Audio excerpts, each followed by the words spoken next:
This is Maureen Kafkas, the Brain BS coach, here to tell you about the episode today. In this episode, I speak with life coach Mark Chabus about how 9/11 shaped his spiritual journey and led him down a different path in life that he could have ever expected. Mark lost his girlfriend, Lynn, that day that the Twin Towers were hit, and he continues to stay in touch with her to this day.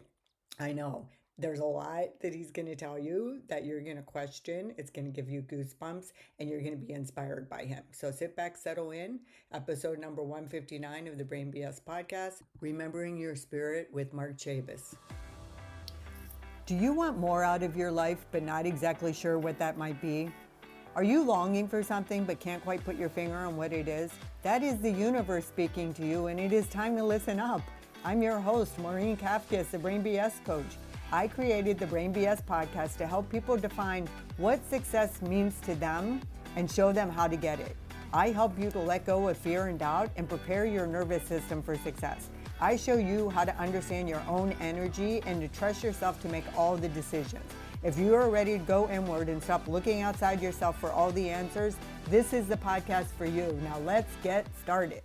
Hello and welcome back to the Brain BS podcast. I'm a little rusty now because I got so ahead on my episodes. I had to remember how to start it. I have Mark Chabus here today, a life coach. He is in my Men Who Inspire Me series. And as you know, if you listen to the podcast, I took a little break and I did a little interview with Jill Griffin on Monday, 9/11. It was a really cool the way we met. So if you haven't listened to that episode, you should. But as the universe often works, I also have Mark here today, and he has his own experience of 9/11, and we're going to be talking about that today. But before we do, Mark, what do you want the audience to know about you? I guess I would say that, well, I'll introduce myself by saying my name is Mark Chabus. As you said, I'm an author of a book called Remembering Your Spirit. And I am a full-time life coach. I've been coaching for about 11 years. I also am a co-host for a podcast called This Is Source. And we talk about spirituality and empowerment and things related to that, consciousness. We talk about very practical stuff, like like coaching type stuff, and then we also go really deep into the spiritual realms. And the reason for that is because that's really a big part of who I am. That's my message here, and that's what my book is about. And so today, as you touched upon, we're going to go into 9/11, and that's basically the whole story that I wrote in the book is about my losing Lynn and the difficulty that I had as a result of that, right? So depression, anxiety, I had panic attacks, I had PTSD, I had a slew of health problems that manifested as a result of the emotional stress that I was going through. And I had attempted to, use allopathic medicine to heal a lot of those problems that I have, not realizing that they were emotional. And I went to a lot of different doctors and specialists, and I was diagnosed with a lot of different things. And I was on medications, and there were, different things that I had to try, but nothing ever lasted that long. And then it was just like a new doctor, a new specialist, a new diagnosis, a new medication.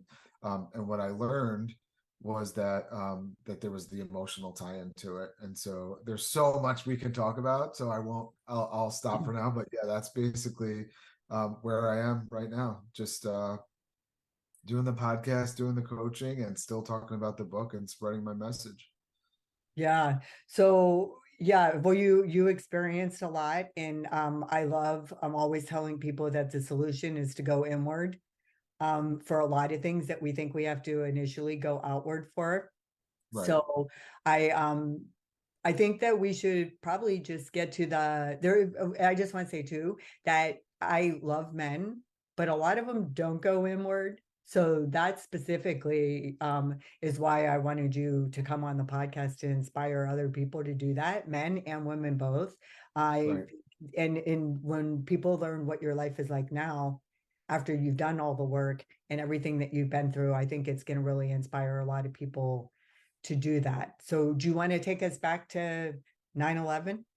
Yeah, definitely. So I have to give you a little bit of a disclaimer because you don't know that much about the book, but I will tell you that There are mystical elements to it. It was really the impetus for my exploration of spirituality because after Lynn passed away, she continued to communicate with me.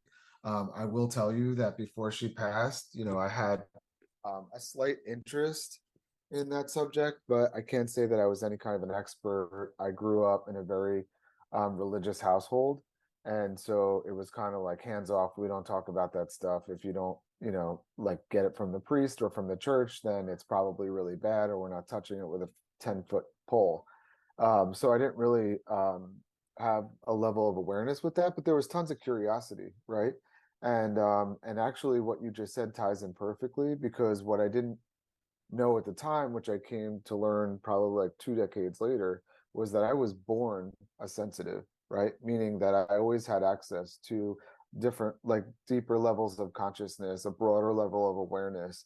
And then I had lots of mystical experiences, but I didn't have the framework. I had no support system, and I had no one that understood it, including myself. And because I was, the only boy out of 4 kids, there was like a really, for a couple of different reasons, but it was really important for my mom to not explore any of that. She thought that that was just going to cause more problems for me, and she wanted me to turn off my sensitive side, and my emotions and all that kind of stuff, and just try to be just as tough as I could possibly be, which was really, really difficult because I wasn't wired that way. I was wired to be sensitive. I was emotional. I could feel people's emotions. But you learn to adapt, right? Because that you have no other choice. And so in a desperate attempt to please my parents, I tried to like repress all that and just continue on with my life. And then fast forward all the way to 9/11 when I lost Lynn, and we could talk about some of the details about that. I think part of the reason why it was really, really difficult for me, it was difficult for a lot of people, obviously, and it was a tragedy that affected everybody. Whether you lost someone personally or not, you were affected by it on some level. But for me specifically, it was so difficult because I had none of the tools for coping with what had just happened, right? And also, I was like every day going into the city,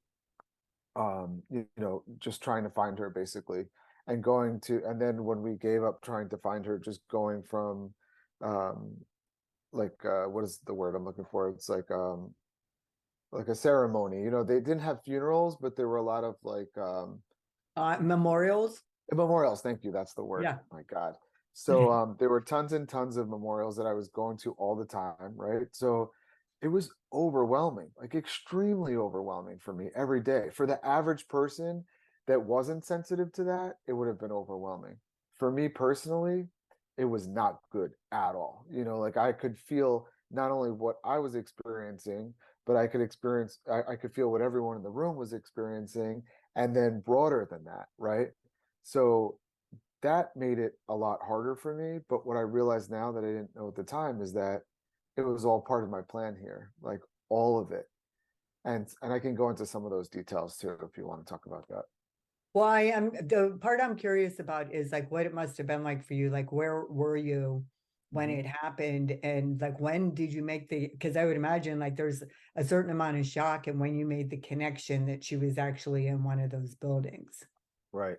Okay. So that's why I made the disclaimer, because this is the part that I wanted to talk to you about. So what happened was the night before 9/11, I lived with my parents at the time. I was in culinary school.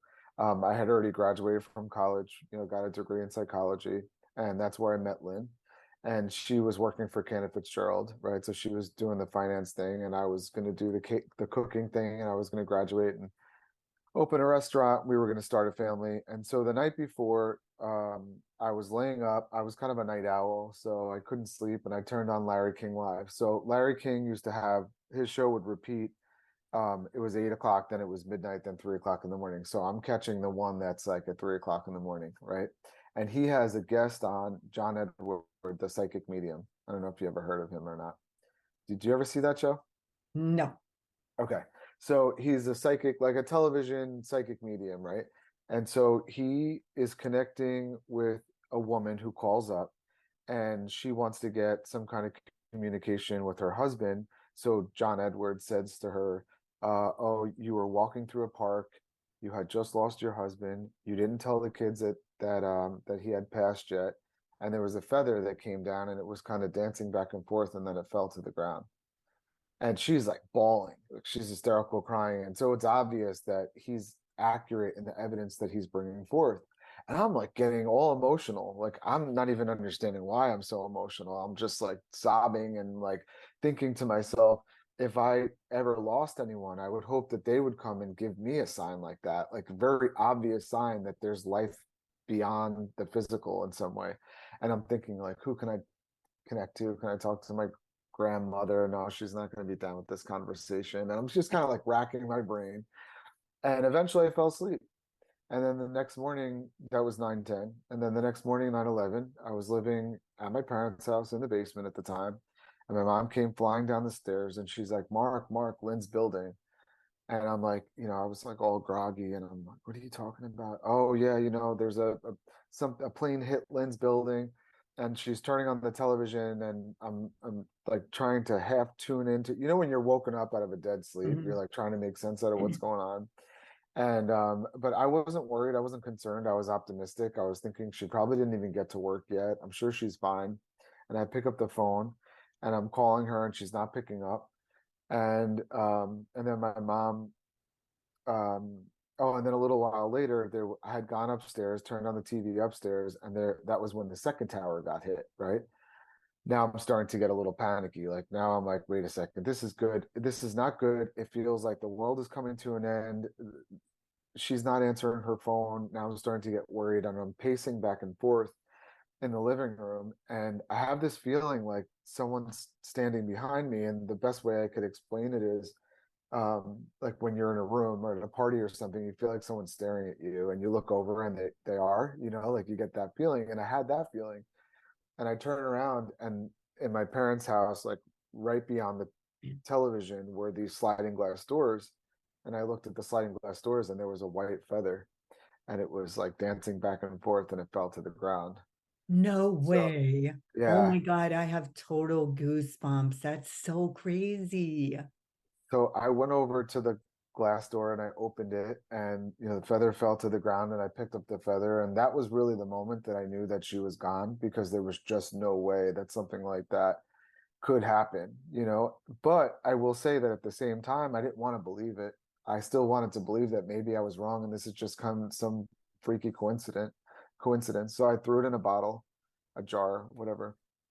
And they had a restriction on going into the city for 24 hours, but that next day we went right in first thing in the morning and we searched every day for like 5 days, everywhere, up and down Manhattan, New Jersey, dumpsters, behind buildings, because there were all these stories about people that got out and like, migrated to different parts of the city to try to stay safe. And people were apparently disoriented and confused. And so I was among probably thousands of people that were doing what I was doing, desperately trying to find their loved one and walking around with these flyers with her picture and her height and her weight and who she worked for and all, this description and plastering them all around the city. They were everywhere. We were all doing it. Oh And my gosh, wait, I'm just going to stop you for a yeah, second. Because first go of all, ahead. it makes me want to totally cry. But just the collective energy of a whole city Hmm. doing that and the desperation that must have been going on in all the people there. And just like the day in and day out of looking and what it must have been like to stop, Hmm. Right. When you mean stop, like stop going in? looking. Yeah. Yeah. That was it. And am I doing the right thing or not? How long should we keep this going? Because we eventually did find her remains, but that was years later. But Really? yeah, You did end up finding them though? yeah. I mean, so not me personally, but they were excavating all the remains and they were bringing them to labs in New Jersey, and they were slowly, DNA testing and then getting in touch with their families and like letting us know if they found, and we did in fact find her DNA. So yes, we did have that closure. Um, I mean, yeah, we did have that closure. Wow, that is just like, I mean, that's really a story that you don't really hear a whole lot about. with 9/11, because after the fact things kind of settle in and people get back to what they're doing, but the people who did end up getting the remains and the grief and everything they have to go through when they find them after the initial time, and then the people who never actually do find the remains. So Mm. how do you feel about the memorial? Is that a place that brings you comfort, or is that a place that you tend to avoid? So I avoided it for most of the time. So I hadn't, in the beginning, I had been there a couple of times because we had actual memorials there. And that, of course, was extremely difficult, but we did it anyway. I did all of those things. I did every time there was a memorial, I was there. The family was there. Lynn's sister and her brother and her parents and her aunt and, whoever could make it were at all of these things. But one thing that I did want to mention was that this is when I started to make the shift, like early on, of what's really happening here, what really happened here, where is she really? Was because one of the days that I was going into the city, as I said, we were going in like every single day. And I got home one day at the end of the day, and every day I was completely depleted. Mhm. And so just like barely making it into the house. And I hear my neighbor from across the street, and she's going, Mark, Mark. And I turn around, and she was right across the street. Like all my neighbors were super close. So I had this like old Italian woman who lived across the street who was like a second mom or a grandmother to me. And so she was like, I wanted to talk to you. I know this is going to be hard for you to hear, and I don't know how you're going to take this, but I have to share something with you.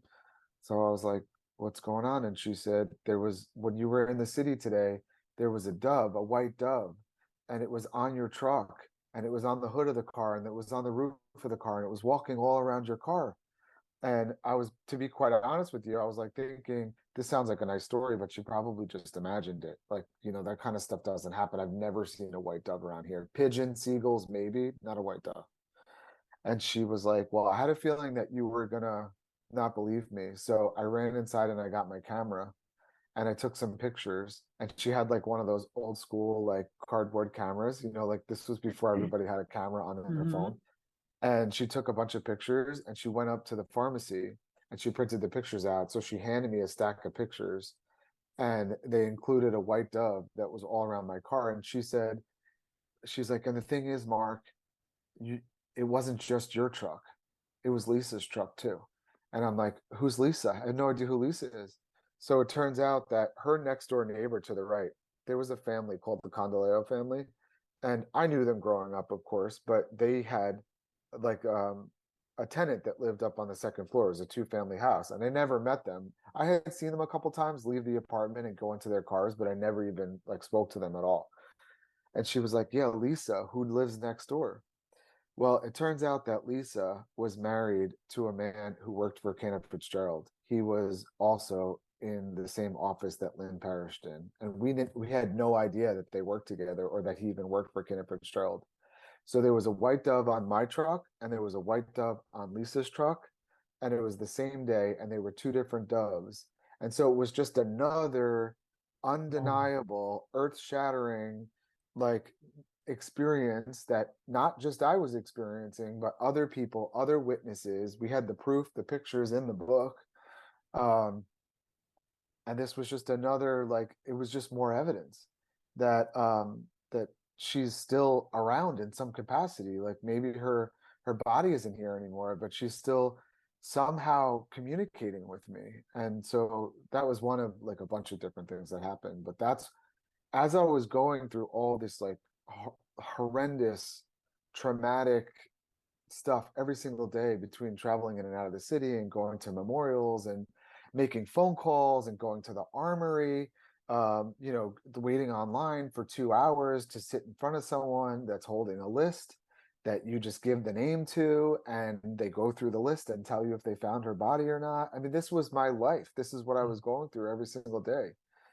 I was also like having these crazy experiences, these crazy spiritual experiences that were, yes, comforting, absolutely, but also like it was almost like I was living in two worlds at the same time because it was like this crazy, really painful, like getting up every day, going into the city, making the phone calls, showing up, trying to figure out if we could find her, and then also having these crazy spiritual mystical experiences too. Wow. I got total goosebumps with the doves. I'm so glad we went in this direction. And I didn't even know when we started this interview that you had these psychic abilities. Uh-huh. So I love it. I think it's our gifts. The things that Yeah. we bring to the world are the things that we most need to be sharing with other people. And I think that might be why you said this has come up a couple times recently. And I Yeah. think it's that's probably something you're like really supposed to be embracing, that ability to see beyond and share that with other people. So so I can't even imagine like the collective energy of all that, all those people doing that.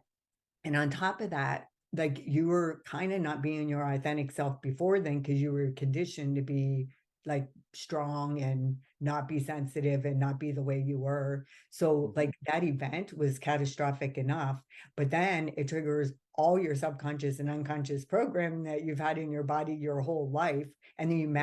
magnify that by an entire city, and then all the people they know, like it really was like from an energetic standpoint as Right. well as physical, it was like totally catastrophic. It was huge. And it's still like when I talk to Jill, she talks about the flavor of the city in September and the feeling in the air of, because she was talking about what a beautiful day it was that day, 9/11. Eerily And beautiful. Yeah. yeah, and that it ended up being, so horrific. Right. Right. Absolutely. And you had asked me a question, and while you were saying that, it reminded me that um, the question you asked was about if I had gone to the World Trade Center afterwards, right? And Yeah, if so I you've wanted gone to to the memorial. mention that I had gone there one day. This was before they redid it, by the way. But I finally, like, this was years later, and I finally got like enough strength to go there and check it out. I can't even remember what the exact reason was, but for whatever reason, I was like, today's the day. But I was already in the city that day. Today's the day I'm going down there. And it was like, when I tell you overload, it was overload like I've never imagined in my life. Like my whole body, it was it was too much for me to handle, to be honest with you. And it wasn't the posters or the candles or the flowers or any of that kind of stuff. It was an energy thing. And I remember I was listening, I had headphones on at the time, and there was like it was so powerful I could literally hear crackling in my ears, like coming through the like as if I was able to somehow tap into that and I could hear it through the headphones. It was crazy. I've never talked to anybody about that. I've never said that out loud. But I'm sure other people that are highly sensitive have also experienced something similar to that. But I was like, I'm out of here. I can't handle this. And that Oh, was it. wow. You were probably in touch with so many spirits and Right. different levels of energy that it was, and plus you didn't know enough about it then, and you didn't, I'm sure that there's a certain element of it that's kind of, even though it's comforting, it's kind of scary. And it's like, what is this? And what's going on? And what does this mean for me? Like Right. moving forward, like what the heck's going on? Right, exactly. No, and I didn't understand it. And then that's was the impetus for me going on a quest to understand it. Because when you're taught your whole life, like this is what you should believe, this is the way the world works, blah blah blah blah blah. And then all of a sudden your entire world just crumbles in front of you, right? And sort of a new foundation is being built, whether you realize it or not. And now enter in all of these mystical components to it. All of a sudden you're like, wait, the world isn't what I thought it was. None of this is the way that I thought it was. And now how do I understand it? Like, how do I work with this stuff? Like, who do I talk to? Because where am I going to go? I had no idea. I literally had no idea. I just started going to Barnes and Noble and pulling books off the shelf and just like reading whatever I could about spirituality, about all sorts of psychic phenomenon, because there were a lot of other things that were going on, and I was just trying to make sense of it. It's Oh gosh, crazy. I remember when you had to go to the store to get books, and I would like kind of creep up to the self-help section and kind of hide in the aisles. Thinking that So shame in true. helping myself, which is total bullshit, right? To even Right. get that way. But okay, well, so I think this is a good place to learn about that quest that you went on and how you Hmm. have cultivated this amazing life that you have now. But Hmm. before we do that, I want to know do you still keep in touch with Lynn? Is there how do you deal with how much you loved her when she was alive and being in another relationship now? Like, how do you find the balance of honoring both? Okay. So it was in November and I was having sign after sign after sign from her. And I kept thinking maybe she's trying to get a message through to me. Like maybe there's some kind of communication and I'm just not fully opened up enough to understand. I don't know where this is going to go. And so I was flipping through the newspaper one day and there was an ad that said, want to learn how to communicate with past loved ones? Come to this seminar, you know? So I was like, okay, rip that right out. I called my friend Joe. He's the only one that's open to any of this kind of stuff because the rest of my friends like not into it at all. And I was like, Joe, you know, will you come with me to this seminar? Because he kind of knew some of the stories because he was open to it. Um, and so anyway, he agreed to go with me. So him and I went into the city one day, and there was probably like maybe 100 or 200 people in this huge room. And this woman who was a famous psychic medium from London, but she was doing like a short little thing in New York. She's basically teaching people how to meditate and reach like deeper levels of consciousness so that you could communicate with loved ones. And as she's like meandering around the room, if she like eyes with someone or if she connected with somebody emotionally, she would say, you lost a child, didn't you? Yes. You put the child's toys in the casket, and then the mom and dad would be sobbing. So again, okay, there's evidence that obviously she's connecting to the child. And then she went to another guy and she's like, you lost your lover, and he's here to tell you what, you know, blah, blah, blah, blah, blah. And, you know, so he's bawling, and so more evidence. And then she goes to another person and, oh, did you work with cats? Because there's cats climbing all over you. And she's like, oh my God, I ran a rescue, you know, for years and years. And oh, that's so wonderful to know that I'm still connected. And so I'm sitting there like, wow, this is new to me, first of all, right?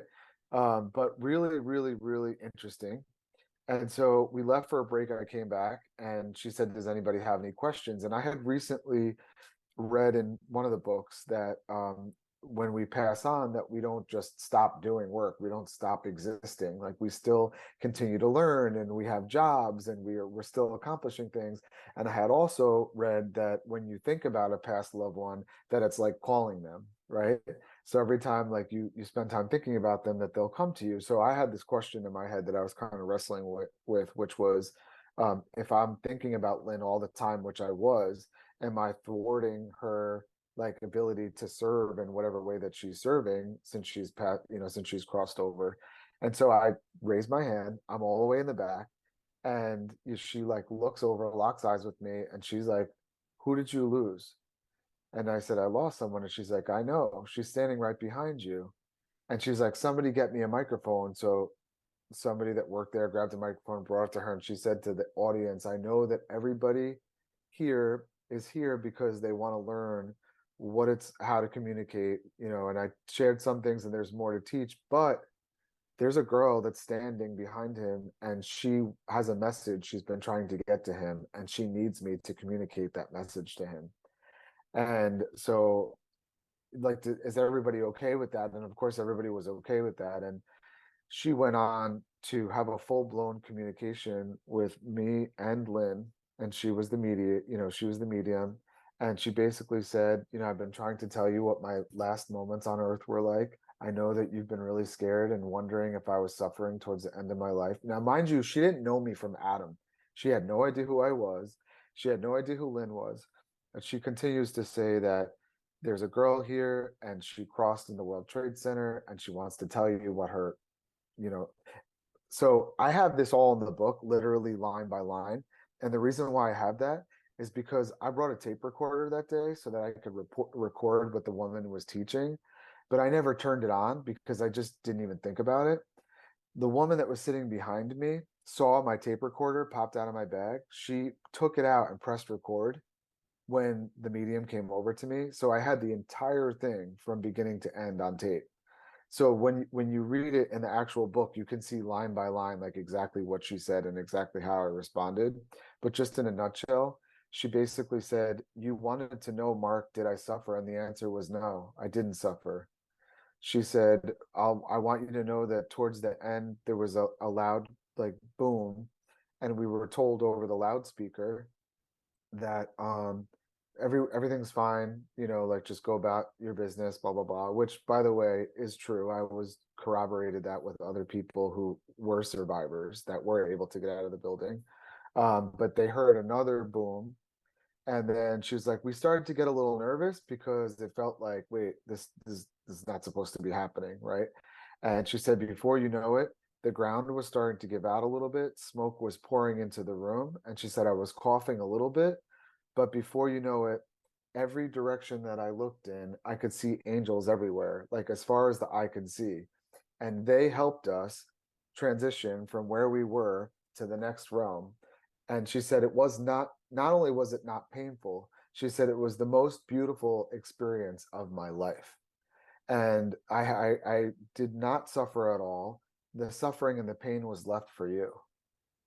And I have to be honest with you, when she said that, I was like, well, that's a horrible thing. Like, why was it left for me? What did I do? Like, why? I didn't understand from a very narrow point of view, from a very selfish point of view, that I was like, why? What did I do to deserve that? Right? Because that was part of my belief system. We can get into that at another time. But um, now, of course, I understand that, right? So we're talking about 2 decades later, and I know exactly why she was saying that. But she said, Mark, you need to understand that when we were together, we thought we were going to get married and we were going to have a family and you were going to open up a restaurant. But I know as soon as I crossed over that was never meant to be for us. I was always supposed to leave the day that I left. We were only supposed to be together for the time that we were together. And there's somebody else for you, and you're going to meet her and you're going to fall in love and you're going to get married and you're going to have children and you're going to have a beautiful life together. And I'm going to help you find her, and I'm even going to help you pick out the ring.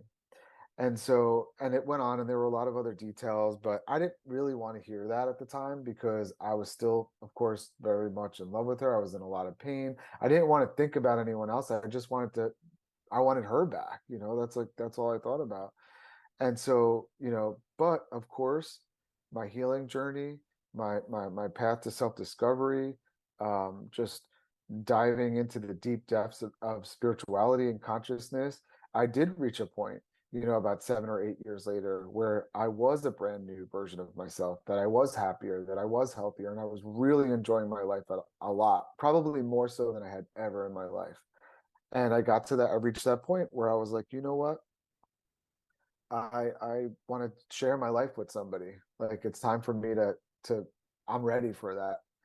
And so there's tons more details, and I know we're limited on time, but just to give you like a quick idea of kind of how it happened with Kate, I went on eHarmony, right? Because I had a catering company in the city at the time, which I owned for a long time. And I worked weekends, holidays, all that stuff. And so I was like, I need to go on eHarmony. Now, this is before like online dating was really as popular and like okay Before it as was it is cool. I today. know I did it Before when it it was wasn't cool. cool too. Right. Exactly. So I went on eHarmony, and she was literally the first person that they sent to me. And so, we set up a date, and we talked a few times on the phone, but we set up a date. It was instant connection. Um, and it's been beautiful ever since. We've had our ups and downs, of course, like every single relationship, and you learn a lot about yourself when you enter into relationships. And I had a lot of more healing to do, and I had a lot more growing to do. And so she's been like such an amazing partner to do that with. It's just been, I feel very, very blessed.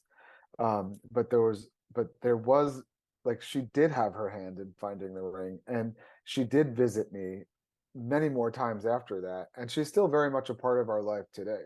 um Not in any kind of like ceremonial way, but you just, in all these little signs and messages that we get, that we know that we're still very much connected, and it's a beautiful thing. It really is. Oh my gosh, that is like the best story ever. And I didn't even know any of this was going to happen in the podcast.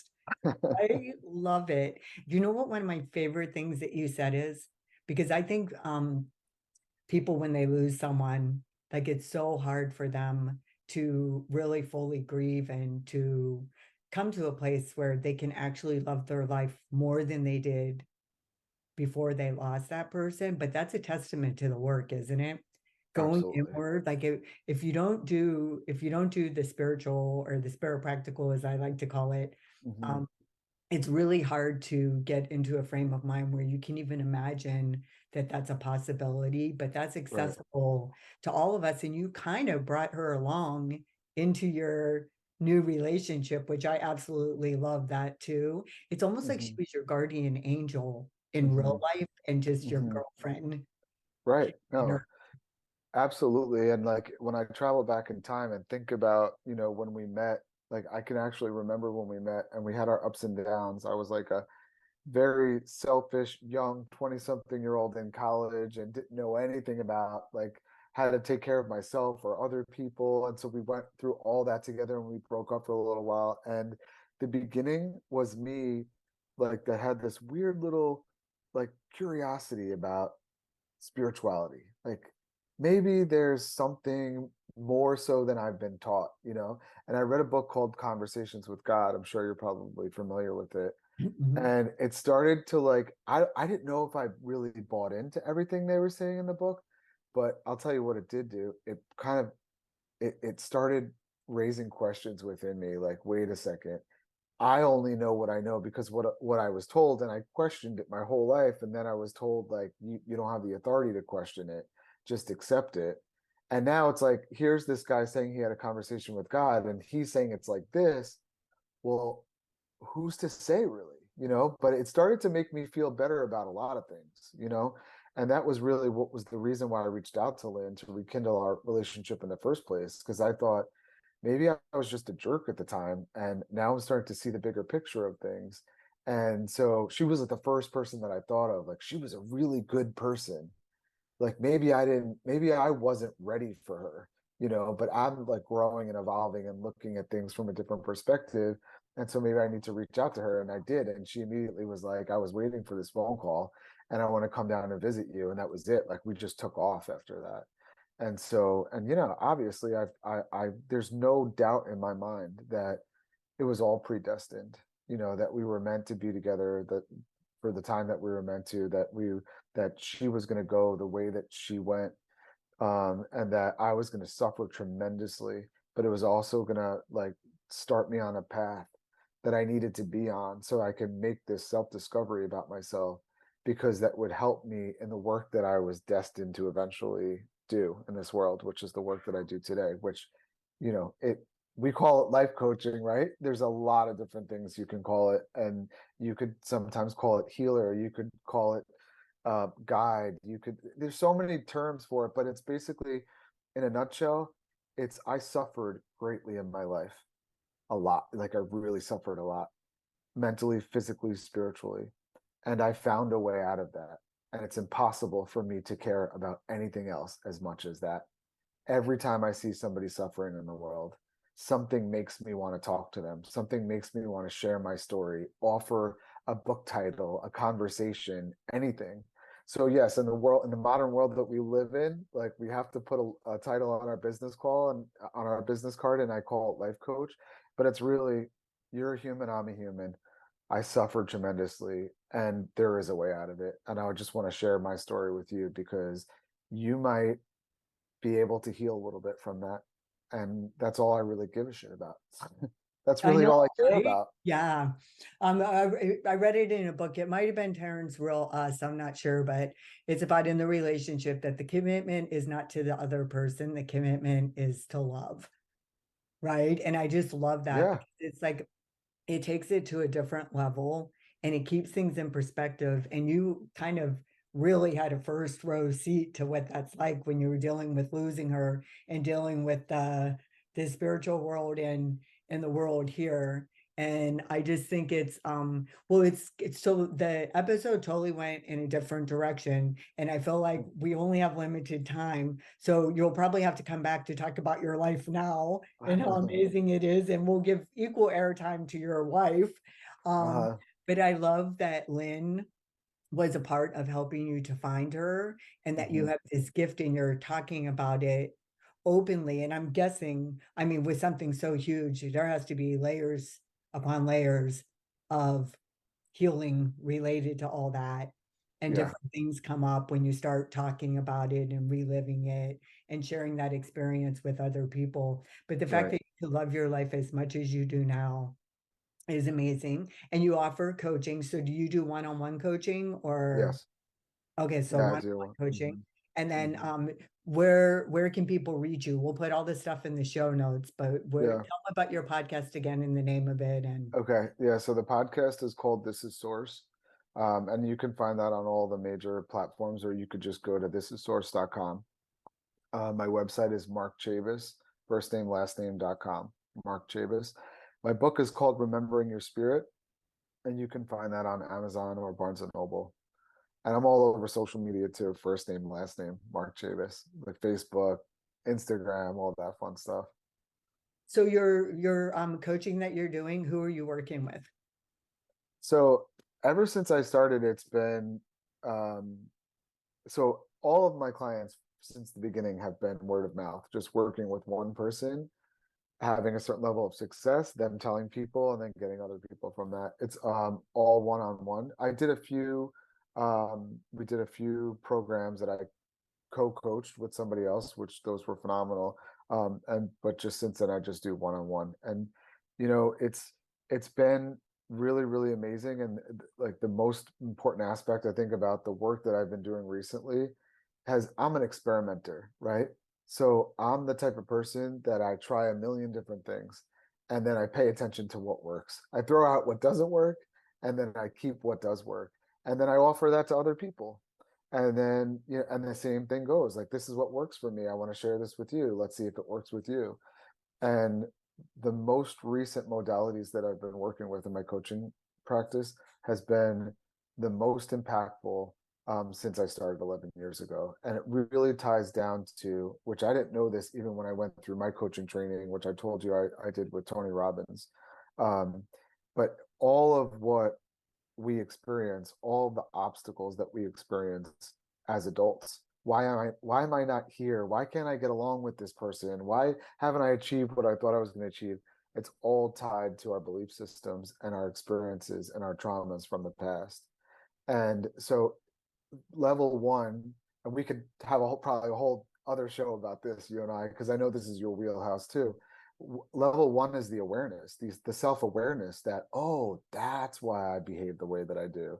That's why I flip out on this person. That's why I get triggered, right? And then level two is, for me at least, is what can we do about that? Because sometimes the awareness is not enough. Like we have to go in there and we have to rewire those beliefs. And so it's been really, really, really amazing because, like I say, you can't really say if the work is working until you go out into the world and you start to see like how are you being triggered, like what's bothering you, like what's your, and then it's fun because they come back to me and they're like, I don't understand why, but for some reason I'm getting along with my kids better. I don't know why, but like my spouse and I are getting along better. And it's like, well, yeah, because everything that's showing up in your life right now is recycled from stuff that hasn't been healed from way back in the day. And the most important thing for me was like, yeah, 9/11 happened in 2001. And yes, it took me about 8 years to heal from that trauma, right? To the degree that I felt happy and healthy, right? I'm not discounting that like you just get over it, but you get to a point where you're high functioning in life, right? And that somebody can bring it up without you have planned to talk about it and you're okay with having that conversation, right? Yeah. But what I didn't realize was that one of the reasons why it was so difficult for me in general personally was because of all the trauma that I had gone through in my own personal childhood that I had no recollection of. I had no awareness of whatsoever. And so that was huge for me because at 20 years later, after I wrote the book, after I was public speaking, after I was working for people for years and years and years, like and having results, I made this realization, like as I went through my own healing journey, that oh my God, there's all this other stuff that I hadn't even paid any attention to, and it's showing up in all of my current relationships. And so when I figured out how to deal with that through my own process, I was sharing that with the clients that I was working with, and they were having the same results. So it's really, and I know you know what I'm talking about because you go through this too. It's like you can run your car down to empty, but you need to be able to put more gas in the car. And when your clients come to you and they're having results, it's like, that's the gas, And that's Yeah. the best feeling, you know? So Yeah. that's where I'm at right now is helping people to make those connections and showing them what they can do about it. Yeah. And one thing we know for sure, it's never ending. And there's Never. always going to be more stuff that comes up and more things that we're like, oh my God, I didn't even think about that. Like Right.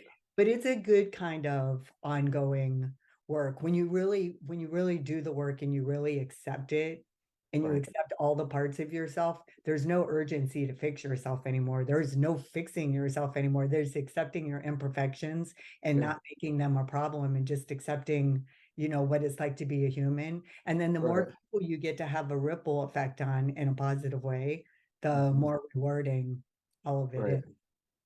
Yeah. I could talk to you for hours. I know you have to wrap this I up. know. Well, we'll do it again for sure. All right. But thank you Sounds so much awesome. for coming on the podcast. It was a really, really good episode. I'm excited to share it. Thank you. I really appreciate it. All right, audience. I know you learned something valuable here today. I'll see you next episode. Thanks for being here and learning about Brain BS. I hope you enjoyed listening to the episode as much as I enjoyed creating it for you. If you did, please take a little time to do a quick review, give me 5 stars, and share it with everyone you know. If you're actually interested in being on the podcast yourself or have questions about it, you can find me in the Brain BS podcast community on Facebook. See you next time.